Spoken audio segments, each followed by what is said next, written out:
दोस्तों, जैसा कि आप सभी जानते हैं कि संस्कृत डिपार्टमेंट का जो सेकंड ग्रेड टीचर्स का एग्जाम होने वाला है उसमें जो अलंकार पूछे जाएंगे वो चंद्रालोक पर आधारित अलंकार पूछे जाएंगे।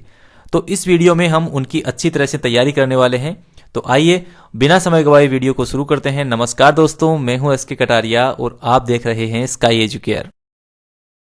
दोस्तों, यदि आप चैनल पर नए हैं और आपने अभी तक सब्सक्राइब बटन नहीं दबाया है तो जल्दी से सब्सक्राइब करके बेल आइकन को दबा दीजिए ताकि जैसे ही नेक्स्ट वीडियो अपलोड किया जाए उसका नोटिफिकेशन आपको भी मिल सके। आइए दोस्तों, अब हम चंद्रालोक पर आधारित अलंकारों को पढ़ना प्रारंभ करते हैं। दोस्तों, आज तक आप जो अलंकार पढ़ते आए हैं वही अलंकार चंद्रालोक में भी दिए गए हैं। केवल आपको इनके लक्षण जो हैं वो चंद्रालोक के अनुसार याद रखने हैं। कहने का मतलब अलंकार वही हैं, इनका अर्थ भी वही निकलता है जो आप आज तक पढ़े हैं, केवल इनका लक्षण चंद्रालोक के अनुसार आपको बदल लेना है। कहने का मतलब कि किसी एक वस्तु के बारे में यदि हम दो व्यक्तियों से पूछेंगे तो दोनों अलग अलग प्रकार से उसकी परिभाषा देंगे। दोनों के जो परिभाषा के शब्द हैं वो अलग अलग होंगे। तो वही अलंकार हैं, हमें केवल इनमें थोड़ा सा अंतर चंद्रालोक के अनुसार समझ लेना है। देखिए, सामान्य रूप से हम अलंकार की परिभाषा पढ़ते हैं आचार्य दंडी की। काव्य शोभा करान धर्मान अलंकार प्रचक्षते। काव्य की शोभा बढ़ाने वाले धर्म को अलंकार कहते हैं। इसी प्रकार से एक दूसरी परिभाषा है अलंक्रियते अनेन इति अलंकार है, जो अलंकृत करता है, यानी जो साधन अलंकृत करने के काम आता है वो क्या है? अलंकार है। चलिए अब समझते हैं कि चंद्रालोक में इसको किस प्रकार से परिभाषित किया गया है। इसके लिए ये एक श्लोक दिया गया है। शब्दार्थयो प्रसिद्धया वा कवेः प्रौढ़ीवसेन वा हारादिवद अलंकार सन्निवेशो मनोहर है। इसके अर्थ को समझिए।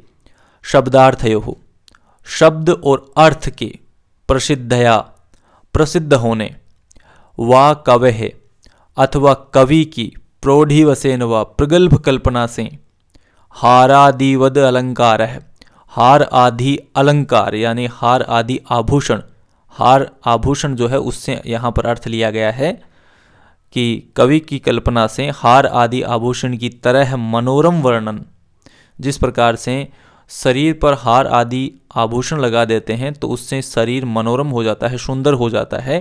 तो उसी प्रकार से काव्य में जब मनोरम वाणी का वर्णन किया जाता है, मनोरम शब्द और अर्थ का वर्णन किया जाता है, तो वहाँ उसे अलंकार कहते हैं। यानी शरीर पर जब हम हार आदि किसी विशेष तरीके के तहत लगा लेते हैं, किसी भी आभूषण को पहनने का एक तरीका होता है, एक रीति होती है। तो उस रीति के तहत हम यदि वह आभूषण पहनते हैं तो उससे हमारे शरीर की सुंदरता बढ़ती है। तो उसी प्रकार से काव्य में भी अलग अलग अलंकार होते हैं। जिस प्रकार से अलग अलग जगहों पर अलग अलग आभूषणों को पहनने का तरीका अलग अलग होता है, उसी प्रकार से काव्य में भी अलग अलग अलंकार होते हैं। तो कवि की जो प्रगल्भ कल्पना है उसके आधार पर या उस रीति को या उस प्रसिद्धि को आधार मान करके कवि जब शब्द और अर्थ का सुंदर प्रयोग करता है तो वे उस काव्य के अलंकार बन जाते हैं। तो ये समझाया गया है चंद्रालोक में, ये जो अलंकार का लक्षण है इसके अंदर। तो चलिए अब हम एक एक करके इसके अलंकारों को पढ़ना प्रारंभ करते हैं। अलंकार वही हैं, केवल इनको थोड़ा अलग तरीके से व्यक्त किया गया है। इस श्लोक का भी वही अर्थ निकला है जो आचार्य दंडी ने बताया कि काव्य शोभाकरान धर्मान अलंकार प्रचक्षते। काव्य की शोभा बढ़ाने वाले धर्म को अलंकार कहते हैं। और यहाँ इसी बात को दूसरी तरीके से बताया जा रहा है। तो आपको ज़्यादा इसमें परेशानी नहीं होनी चाहिए, बस आसानी से आपको समझ में आ जाएगा। और चलिए अब प्रत्येक अलंकार को क्रमशः पढ़ना प्रारंभ करते हैं। सबसे पहले बात करते हैं छेकानुप्रास की। चलिए इसका लक्षण देखते हैं। इसका लक्षण है स्वर व्यंजन संदोह व्यूहा मंदो हदो हदा गौरजग जागृदुत्से का छेकानुप्रास भासुरा। देखिए, आपको प्रत्येक अलंकार के लक्षण वाले श्लोक में उस अलंकार का नाम अवश्य मिल जाएगा। जैसे इस श्लोक में अंतिम लाइन में आपको छेकानुप्रास का नाम देखने को मिल रहा है। तो आप यदि ये श्लोक याद कर लेते हैं और जैसे एग्जाम में से इस श्लोक का कोई भी भाग या कोई भी पद आपको दे दिया तो आप आसानी से पहचान जाओगे कि ये छेकानुप्रास का लक्षण या उदाहरण है। इस श्लोक में इसका लक्षण भी है और उदाहरण भी है। यानी ये जो हम चंद्रालोक पर आधारित अलंकार पढ़ेंगे तो उसके लिए आपको उदाहरण के लिए अलग से श्लोक याद करने की ज़रूरत नहीं पड़ेगी। ये जो लक्षण है इसी में इसका उदाहरण भी आपको मिल जाएगा। चलिए अब हम इसका अर्थ समझ लेते हैं, श्लोक का क्या अर्थ है। देखिए, स्वर व्यंजन संदोह है व्यूहा मंदो हदोहदा। स्वर व्यंजन संदोह व्यूहा मंदो हदोहदा यानी स्वर और व्यंजन के समूह की आवृत्ति से युक्त गौर्ज गजाग्रदुत्सेका, गौर्जग जागृदुत्सेका छेकानुप्रास भासुरा। यानी जग जागृदुत्सेका का अर्थ होता है कि संसार को उत्कृष्ट करने वाली वाणी जहाँ पर होती है, यानी संसार में जागरूकता या उत्कर्ष वाली वाणी जहाँ पर होती है वहाँ पर छेकानुप्रास होता है। उदाहरण के लिए इस श्लोक में देखिए, पहचानने का एक दूसरा तरीका ये है कि यहाँ पर ये शब्द ले लेते हैं व्यूहा मंदो हदोहदा। इसमें आप देखिए, इसमें व्यंजनों की आवृत्ति हो रही है और स्वर और व्यंजन दोनों की आवृत्ति हो रही है। देखिए, दो है और फिर दो है, फिर दो है, ठीक है। तो यहाँ पर स्वर और व्यंजन दोनों की आवृत्ति हो रही है, व्यंजनों की भी हो रही है, जैसे आधा न आ रहा है यहाँ पर और आधा न आगे भी आ रहा है। तो व्यंजन और स्वर दोनों की आवृत्ति जहाँ पर एक साथ हो रही हो वहाँ पर कौन सा अलंकार होता है? छेकानुप्रास होता है। तो इस तरीके से आप इसको समझ सकते हैं। तो आपको प्रत्येक अलंकार का लक्षण जरूर याद कर लेना है। जैसे एग्जाम में क्वेश्चन कैसे पूछेगा, आपको यही लाइन दे देगा मंदो हदो हदा, इस पद में कौन सा अलंकार है। तो यदि आपको ये लक्षण याद होगा और आप इसको बोल के देखोगे मन ही मन में, तो आपको पता लग जाएगा कि इसमें छेकानुप्रास है। चलिए अगला अलंकार देखते हैं। चलिए अब बात करते हैं वृत्त्यानुप्रास की। इसका लक्षण देख लेते हैं। इसका लक्षण है आवृत्त वर्ण संपूर्णम वृत्त्यानुप्रास वद्वच अमनंदानंद संदोह स्वच्छंदास्पंद मंदिरम। देखिए, जहां एक या अनेक वर्णों की आवृत्ति हो वहां वृत्त्यानुप्रास अलंकार होता है। बस आपको ये एक लाइन याद रखनी है, जहां एक या अनेक वर्णों की आवृत्ति हो वहां वृत्त्यानुप्रास अलंकार होता है।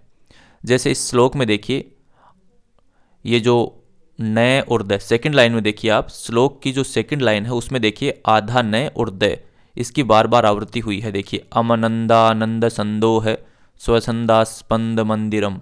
तो इस प्रकार की आवृत्ति जहां पर हो वहां क्या होता है? वृत्त्यानुप्रास होता है। यानी जहां एक या अनेक वर्णों की बार बार आवृत्ति हो वहां वृत्त्यानुप्रास अलंकार होता है। चलिए अब लाटानुप्रास को समझते हैं। इसका लक्षण आप देख लीजिए। लक्षण है लाटानुप्रास भूर्भिन्ना अभिप्राया पुनरुक्तता यत्र श्यान पुनः शत्रोर्गर्जितम तज्जितम जितम। देखिए, इसका अर्थ आप समझिए। लाटानुप्रास भूर्भिन्ना अभिप्राया, यानी जहां भिन्न भिन्न आशय को रखते हुए पुनरुक्तता, पुनरुक्ते हो, पुनरुक्ते यानी पुनरुक्ति, दोबारा से उक्ति हो, यानी एक ही शब्द बार बार आए लेकिन उसका आशय अलग अलग हो, भिन्न आशय हो, वहां पर क्या होता है? लाटानुप्रास होता है। तो इस श्लोक की जो सेकंड लाइन है ये इसका उदाहरण है शत्रोर गर्जितम जितम। यहां पर देखिए जितम और जितम इन दोनों की आवृत्ति हुई है, लेकिन यहां पर दोनों का आशय अलग अलग है। जो पहले वाला जितम है इसका अर्थ है जिसके होने से शत्रु की गर्जना न हो, शत्रोर गर्जितम, ठीक है। और दूसरे वाला जो जितम है इसका अर्थ है सफलतापूर्वक। तो यहां पर क्या है? दोनों का भिन्न भिन्न पर्याय है, अतः यहां पर क्या है? लाटानुप्रास है। तो इसी प्रकार से आपको इसको पहचान लेना है। चलिए अब स्फुटानुप्रास अलंकार को समझते हैं। इसका लक्षण आप देख लीजिए। इसका लक्षण है श्लोकस्यार्धे तदर्धे वा वर्णावृतिर्यदि धूर्वा तदा मता मतिमताम स्फुटानुप्रास्तासताम। देखिए, इसका अर्थ आप समझिए। श्लोकस्यार्धे तदर्धे वा, श्लोक के आधे भाग में या उसके भी आधे भाग में। ये जो श्लोक आप देख रहे हो इसके 4 भाग हैं, प्रत्येक श्लोक के 4 भाग होते हैं। तो इसके आधे भाग में यानी इस श्लोक की प्रथम लाइन में 2 लाइनें हैं, तो आधा भाग प्रथम लाइन हो गई श्लोकस्यार्धे तदर्धे वा वर्णावृतिर्यदि धूर्वा। ये जो लाइन है ये श्लोक का आधा भाग हो गई। ये मैं आपको समझाने के लिए बता रहा हूँ। और तदर्धे यानी उसके भी आधे भाग में, यानी श्लोकस्यार्धे तदर्धे वा, यहाँ तक। तो ये श्लोक ये कह रहा है कि किसी भी श्लोक के अर्ध भाग में या उसके भी आधे भाग में वर्णावृतिर यदि धुर्वा, वर्णों की आवृत्ति निश्चित की जाए, तदा मता मतिम, तो वहां पर बुद्धिमान लोग स्फुटानुप्रासता सताम, उसको स्फुटानुप्रास मानते हैं या स्फुटानुप्रास उसको कहते हैं। तो इस प्रकार से आपको समझना है। अब यहां पर देखिए, इसमें हम इस लक्षण को अप्लाई करके देखते हैं कि कहां पर इसकी आधी लाइन है और कहां पर वर्णों की आवृत्ति हुई है। तो देखिए, ये जो सेकंड लाइन है, तदा मता मति मताम, ठीक है, यहां पर देखिए मता यानी मकार और तकार की आवृत्ति हुई है, ठीक है। इसी प्रकार से इसका जो अगला आधा भाग है, इसमें भी आप देखिए शता और शता, तो यहां पर भी इसकी आवृत्ति हुई है।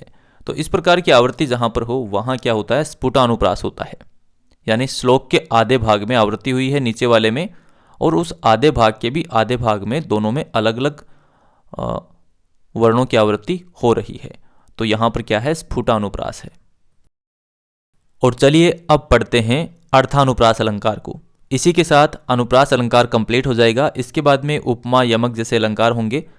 तो चलिए इसके लक्षण को भी आप देख लीजिए। इसका लक्षण है उपमेयो उपमानाद अर्थानुप्रास इष्यते चंदनम खलु गोविंद चरण द्वंद्व वंदनम। देखिए, इसका अर्थ है कि जहां उपमेय और उपमान इन दोनों में वर्णों की समानता हो वहां क्या होता है, अर्थानुप्रास अलंकार होता है। जैसे यहां पर देखिए, गोविंद और चंदन इन दोनों के अंदर समानता दिखाई गई है। देखिए इसमें लिखा गया है चंदनम खलु गोविंद चरणम द्वंद्व वंदनम, यानी गोविंद के दोनों चरणों में नमस्कार करना चंदन के समान शांतिदायक है, ये इसका अर्थ है। तो इन दोनों में उपमेय और उपमान, उपमेय और उपमान कौन कौन है, गोविंद और चंदन। तो यहां देखिए उपमेय और उपमान वाचक जो शब्द हैं उसमें द और न की आवृत्ति हुई है, यानी गोविंद और चंदन, इनमें देखिए आप चंदनम खलु गोविंद, न और द इस चंदन में भी आ रहा है और गोविंद में भी आ रहा है, ठीक है। तो दकार और नकार की आवृत्ति यहां पर हुई है, अर्थात यहां पर क्या है, अर्थानुप्रास अलंकार है। दोस्तों इस वीडियो के लिए इतना ही। इसमें हम पढ़ रहे थे चंद्रालोक पर आधारित अलंकार, जिसमें हमने सबसे पहले अलंकार की परिभाषा को समझा। उसके बाद में हमने छेकानुप्रास, वृत्त्यानुप्रास, लाटानुप्रास, स्फुटानुप्रास और अर्थानुप्रास को समझा। इसके बाद में जो अलंकार शुरू होंगे वो हैं यमक, उपमा आदि अलंकार। उनको हम वीडियो के अगले भाग में समझेंगे। उम्मीद है ये वीडियो आपको जरूर पसंद आया होगा। अगर आपको वीडियो पसंद आया तो लाइक करिए और अपने दोस्तों के साथ शेयर करिए। और अगर आपने अभी तक चैनल को सब्सक्राइब नहीं किया है तो जल्दी से सब्सक्राइब बटन दबा करके बेल आइकन को भी दबा दीजिए। जल्द ही मिलते हैं वीडियो के अगले भाग में, तब तक के लिए नमस्कार। जय हिंद, जय भारत।